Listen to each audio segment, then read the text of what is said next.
Welcome back under the big top for more cyborgs and more circuses. Last time, the next competition begins, and there's a dragon involved for some reason. Luckily, the dragon is very nearby. Gwen and Bastian have some more sexy rivalry. Bastian has a dark past TM, and they go and visit a gigantic library. Bastian and Gwen then strike out after the dragon, and they bond some more in the camp that they have to make. Hello and welcome back to another chapter of the Cyborg Tinkerer. This is a different day, even though I'm wearing the same thing, because I came home and I come home and I put on comfortable clothes. Alright, that's what happens, and this is a very comfortable sweater. We're gonna read some more. I was just thinking, again, what is Julian gonna bring up this time? I was thinking about how few sexy time tabs we have for a book that was supposed to be very sexy. Both this book and Jenna's books have a little bit of the same problem. They're supposed to be adult. An adult doesn't necessarily mean you have to have sex in it, but they are promoted as being sexy books, especially this one. But the actual sex is very limited. They feel very juvenile because who's super horny most of the time? Teenagers. So it feels like, because we don't get the actual sex, it definitely feels like just like horny teenagers who are also kind of afraid of the actual sex act and actually doing something. And Jenna takes it a step further by having her adult characters still be virgins.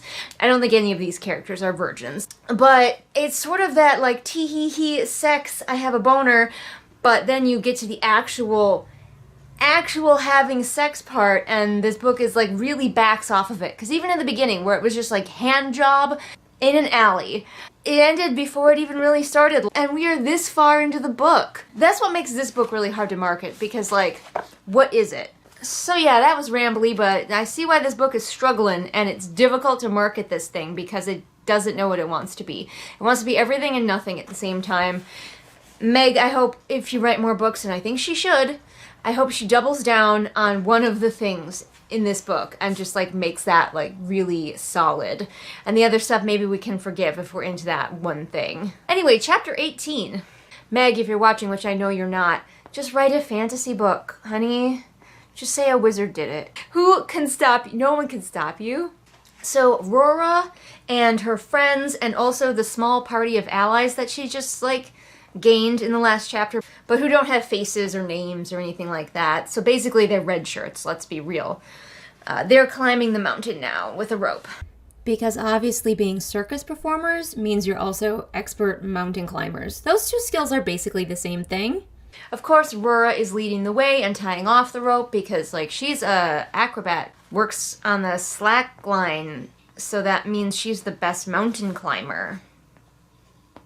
Good thing all of these people can pull themselves up on a rope, because she climbs ahead and then she ties off the rope, and then all of the people who are following her, I don't even know how many there are, climb the rope. But like, I'm sure some of them can hand over hand it up a rope. But just how many people can actually just climb a rope? It doesn't even have knots in it. Just climb a rope up a cliffside. We don't even know of these faceless allies what acts they're from. And Marzana's foot is starting to act up, I guess you could say. It's not going well, which of course Gwen knew would happen. Rora tells Marzana to go to the back of the group so that, like, that if they have to retreat, Marzana can retreat more easily, but it makes it seem like she's actually just easier to pick off when the dragon starts flying around and eating people. Some of you may die, but it's a sacrifice I am willing to make. I usually don't get goosebumps when I'm warm.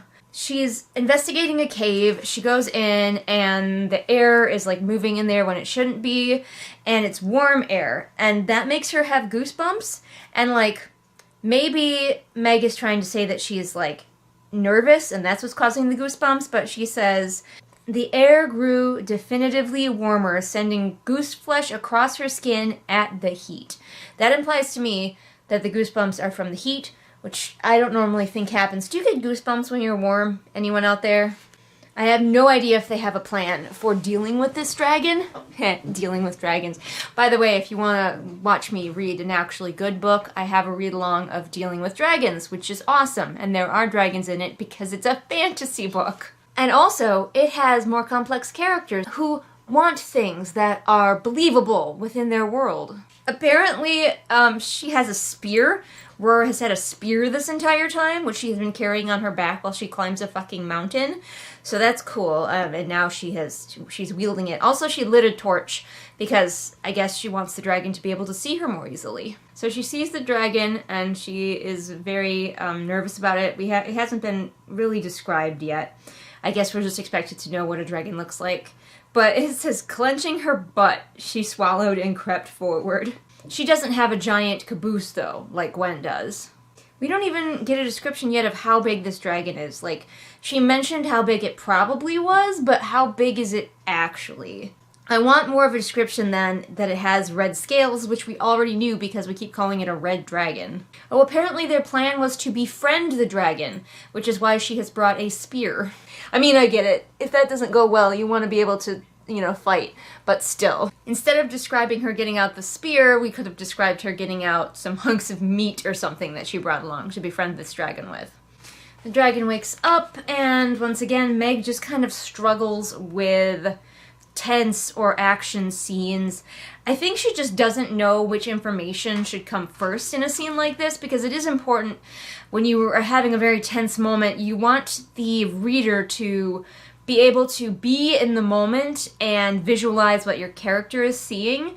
And you don't think about it, but it does take a little bit of work to figure out how to arrange this scene in a way that feels so organic to your reader that they don't feel like they're reading, because you really want the scene to be very cinematic, very tense. You want them to be right there with your characters, and certain information should come first. Like, it says she licks her dry lips, she feared her legs wouldn't move. Skip that stuff, you're facing the dragon, tell us what the dragon is doing, because that is what the character is, like, really thinking about. Like, oh fuck, what is that dragon doing? Like, the dragon is awake and it is standing up, but that's all the information we got, and we're back to getting information about Aurora and what she's doing, and I'm like, I need to know what this dragon is doing so I can adequately picture the scene. She's just talking to it. Girl, get out the hunks of meat that you totally should have brought, I hope you brought, and start feeding the dragon. That's rule number 1 of befriending an animal. Food, treats, every time. Aurora thinks that she's the best one to speak to the dragon because she's the smallest, and therefore will not be intimidating, but I'm thinking bite-sized. For some reason, also talking to the dragon seems to be working. I have no idea why. What does this dragon understand? How intelligent are dragons in this world? I was thinking just like flying lizard, but maybe they were super smart. I doubt we're gonna get any information, but like, that would be super helpful to know anything about this dragon, other than big lizard, has teeth. She's like within petting distance of this dragon, and I'm just like, you deserve to be eaten. You just walked up to a tiger and are assuming the calming tone of your voice is the reason that it's letting you close to it, and not because it wants to just fucking eat you.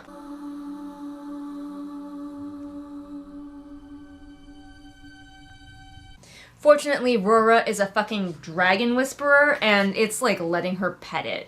But her dragon whispering is about to be ruined because Abracan is here, who will have an appropriate reaction to a dragon, but everyone will be punished for it because actually Aurora is the main character, so she's the one who is supposed to deal with the dragon. Also, he's got a bow for some reason. They have guns in this world. Why does he have a bow? Why is this not a fucking fantasy book? I'm gonna keep saying it. Did Meg just worry that if she made it a fantasy book, it would be too close to Jenna's book? You know what, with the competition and everything? Which, yeah, the parallels would be there, but they're still there. And you're left with a book that doesn't make any sense because your world doesn't make any sense. One of the ways that you could have had this world make a little more sense, like make it a fantasy, embrace it. Have your competition, embrace it. But make it a circus competition about performing and not a deadly competition. People could still lose the circus competition and the mistress could still have their parts repoed.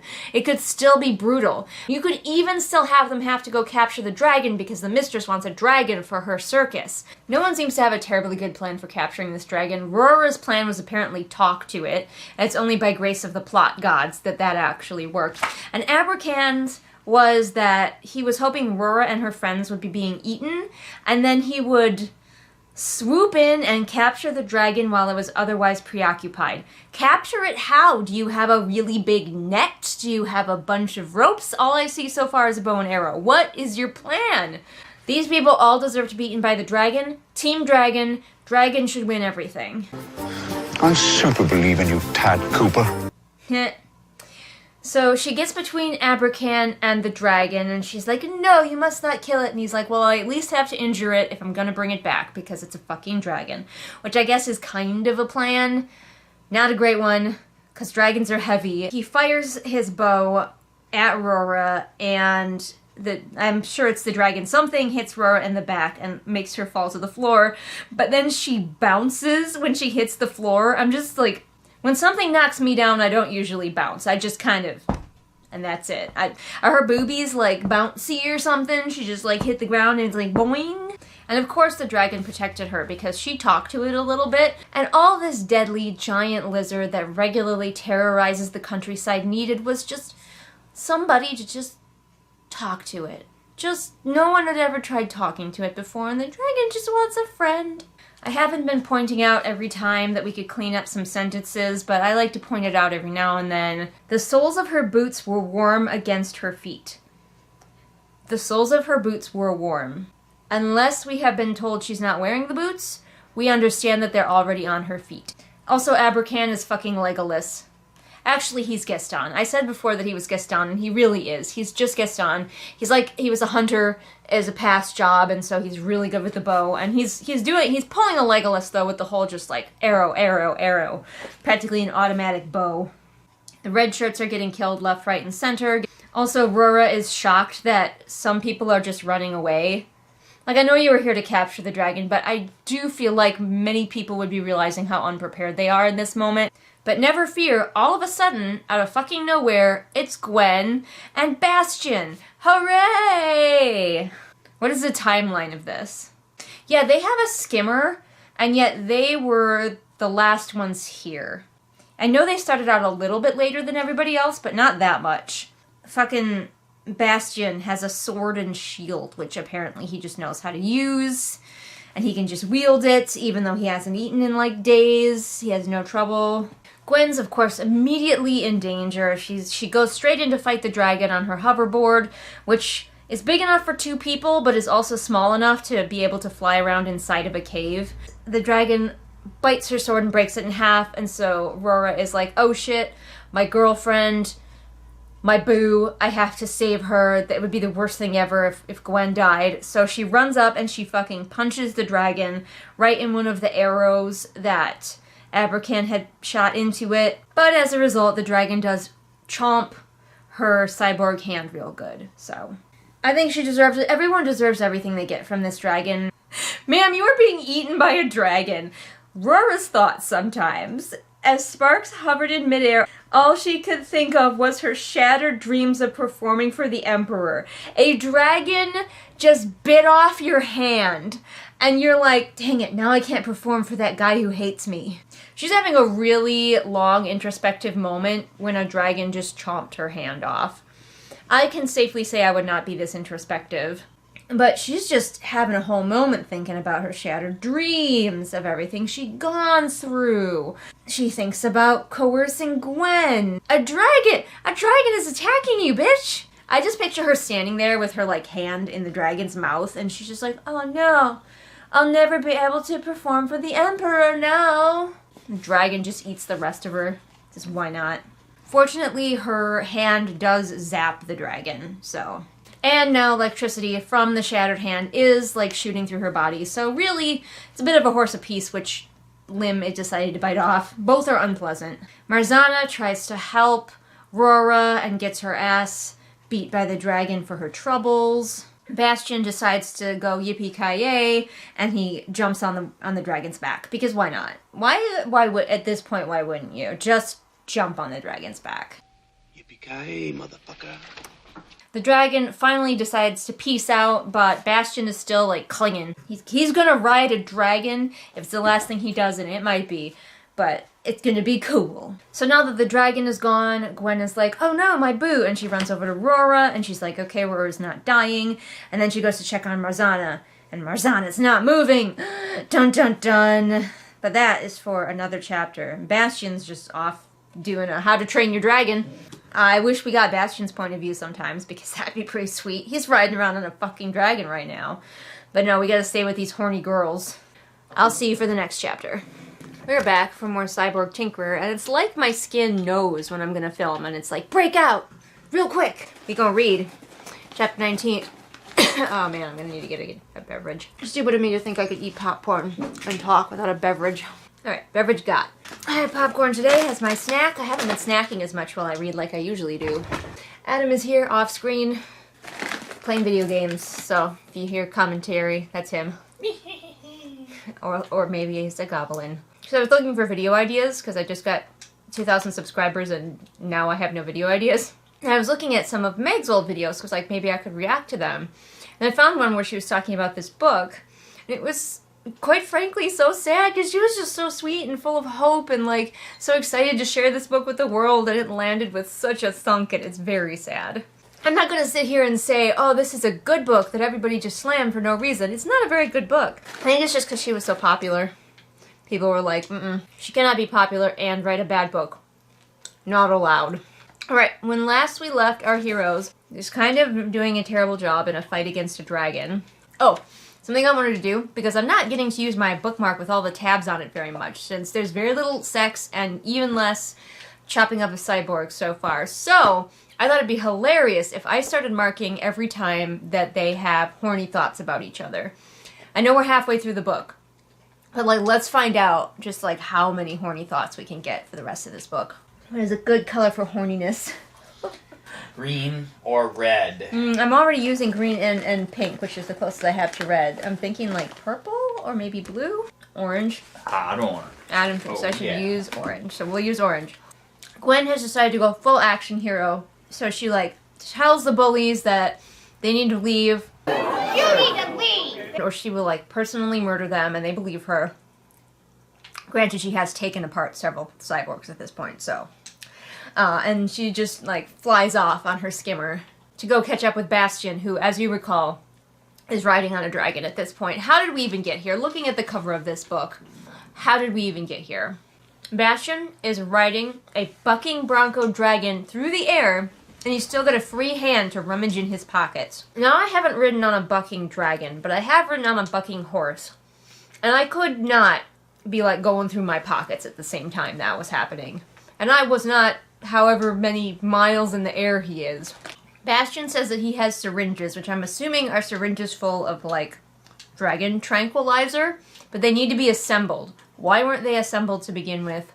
I don't know. But he can't assemble them while riding on a bucking dragon in midair, so he's going to throw them to Gwen. We have a colorful graphic here that shows instances of bullshit like this are on the rise. Is that right? Yes, although why is unclear. And she's going to assemble them and presumably tranquilize the dragon. I wish we had an idea of her skimmer and what it looks like and how it works, because, like, apparently it can, like, hover, it can fly forward, backward, whatever she needs. It's like a hummingbird that she can ride on. And it's just like, what are the rules of the skimmer? So she puts them the syringes together, and then rather than trying to inject the dragon herself, she throws a syringe with a needle fully out back at Bastian. But luckily he doesn't get impaled by a needle that could presumably go into a dragon's hide, so I'm guessing it's fairly sizable. They've also realized the problem with tranquilizing a dragon in midair is that they're gonna plummet, and Gwen is like, oh shit, Bastian is still riding the dragon, but we all know that he's gonna be fine. This is the one bad luck she has. She threw a syringe at him and he caught it midair just fine, but now she couldn't catch up to him, and he and the dragon crash landed in the forest. It took her a minute to find an opening in the trees.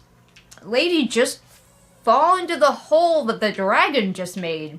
Luckily, he is mostly made out of metal at this point, so actually he's fine. Don't even worry about it, he's fine.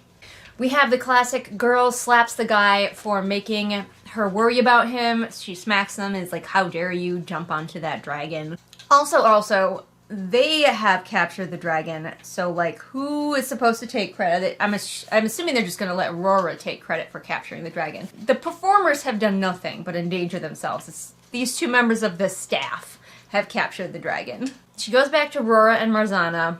Rora, well, both of them are in rough shape, but Rora is conscious. Bastian crashed a dragon, but he's fine though. The girls are having a moment where they're both just like, I didn't want to lose you. I didn't want to lose you either. Again, it's unfounded by anything. And they kiss. And yeah, we're going to give this one a horniness tab.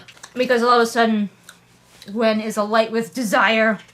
I just imagine this for everyone else who's standing there watching. Gwen comes back in on her skimmer and she's just like, she just fought a dragon. She goes over to Aurora and they're not just kissing, they're making out.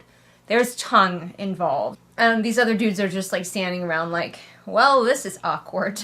Gwen fortunately had the correct wires that she needed, that she learned about in that convenient book that they found. Again, everything is luck. And she brought them with her, and she replaced the ones in Marzana's foot that were short-circuiting. So, horniness again. She has to princess carry Gwen down from the cave, and she is horny about it. So it seems like all of the people that Rora made friends with, all those pointless red shirts, are all just dead now at the bottom of the mountain. Like, they all fell out of the cave or were killed by the dragon. Like, well, what was the point of those people? Did we just need a reason for the dragon not to eat our main characters because it was too busy knocking those guys off of the mountain? Like, that's weak. You didn't even give them names. You didn't even try. Again, convenience piled on top of convenience. While Gwen was ferrying people down from the cave, Bastian found vines that were strong enough to tie up the dragon. Vines. They didn't bring ropes. They brought dragon tranquilizer and the right wires to fix Marzana's foot on the fly, but not ropes to tie up the dragon. So now they're having a talk with the bullies, who are, of course, fine. Me and Bastian can't bring the dragon back because it's not allowed. Performers have to bring it back, but we don't want you to do it, Abercan. And you also better not tell on us, or we will make sure that you, like, get terminated. Nobody will have won this competition. That means you all are in trouble.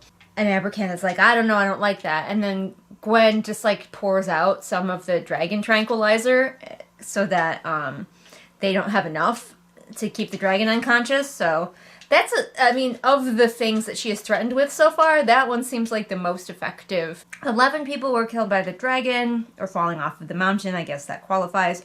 I have not been doing the math, and very few readers will, to keep track of, like, how many people are left in this competition, but I think there were more that started out. So did they just not even go to the mountain at all? Where are they? Gwen has gone, like, fully their healer. She's not just their tinkerer. Now she's, like, taking care of Marzana, even though there's nothing more that she can do with her cyborg parts. So I'm just like, but Gwen doesn't know shit about first aid, to my knowledge. She better go find a convenient first aid book in that library as well. They go back to Bastian's room via the rope he has hanging out of the window. So very clearly, why don't they just use her skimmer? Actually, that would make sense. But they're not gonna. They climb the rope, which no one has noticed hanging out of his window. So I guess wherever his room is located, like, no one passes underneath his window. The dragon has been fully captured and put in a fireproof cage, which they just have. These are just things that circuses have. And then they just go put the dragon in a warehouse. And I know from other people's, like, reviews and read-alongs of this book that we don't see the dragon again for quite a while. We caught a whole dragon, and then we just stuck it in a warehouse. At least the mistress is suspicious that Gwen was gone for several days and supposedly just having marathon sex in Bastian's room. They knocked on the door. They never came out for food or anything. I'm guessing he must have a toilet in his room. Oh, she did unlock the door. I spoke too soon. There was nobody in there. So she's just really leading this. She's like, where were you? I was with Bastian. Oh, really? You didn't come out for food? Yep, we were fucking. Well, really? Well, when we knocked on the door, no one answered.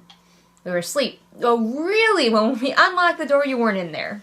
So, checkmate. Look, it's like a parent who wants the child to admit what they've done wrong. Like, what did you do? And the kid is like running through the tally of their sins. Like, shit, what did I do? Don't worry, Gwen is also a good fighter because, as you recall, she fought pirates or something when she worked on a ship. So she's going to be beaten up by the Watchmen, but she's, like, dodging and fighting back and being a badass. Of course they get her, and they just start to beat the shit out of her. But then Bastian is like, oh, we were in the library, stop hurting my boo. I don't know why she throws this in, because Celeste is like, why were you in the library? And Gwen tells the truth, to find a safer way to, like, extract the implants, and also, you know, to get better at actually doing this job. And then she also says, and to have some stars-forsaken privacy to fuck in peace and quiet. Why did you have to add that last bit? I guess she's sticking to her story that they were, in fact, having marathon sex. Maybe she's like, maybe her reputation is on the line. I don't know why they don't beat up Bastian. Maybe because they know they can't, because he's mostly made out of metal. And they all, once they finish with a couple more parting blows to Gwen, the mistress and her watchmen leave. They believe Bastian's story, and also the fact that they were fucking in the library. They do have a healer! What the... Maybe the healer is only for the tech crew, and not for the performers, because Bastian's like, we'll just have a healer look at you. They go back to Gwen's office, which I would call like a workshop or something, and she's getting set up for when she has to repo all of those parts. Repoing people, another green tag. No one ever thanks me when I'm done. How self-absorbed people can be. The last guy that she's repoing, he calls her the Grim Reaper. I think, because like I saw in some of the advertising for this book that Gwen was known as the Grim Reaper of the circus for what she did. I think it would have been better to have the bully character call her that when they were dealing with the dragon situation, and she finally gets him to comply, and he's like, fine, Grim Reaper. That would have been cool, because then she would have been like, what? And then she could have realized that that's what people had started calling her. I think that would have been much more effective than her just like repoing people, and the last guy is just like for no reason. He just says Grim Reaper. Anyway, that's me. So we had 2 instances of horniness in one chapter, so I have a feeling we're going to have a lot more yellow tags coming. And we had another Gwen repo scene, so we're getting our tags going on. I wish I had started doing the horniness tags a lot earlier, because it would be really fun to see just how many there would be. We might have even had to get a different color by now. But we'll see how many there are in the second half of this book, if the characters are just as horny as the first half. And I'll catch you again for the next chapter. You're in my world now, not your world. And I got friends on the other side. He's got friends on the other side. Friends like My 96, Afra, Melissa, AC, Swamp Goblin Waifu, Sophia, Merween, Kit, Hidden Glade, Light Julie, Belle, Anne Sophie, Ray, Shelby, Zaire, Jesper, Irene, Scribbling Cat, Savvy, Jenny, Amanda, Lisa, Sarah, and Lennox. Whew, I have so many friends, I'm gonna run out of room on the other side.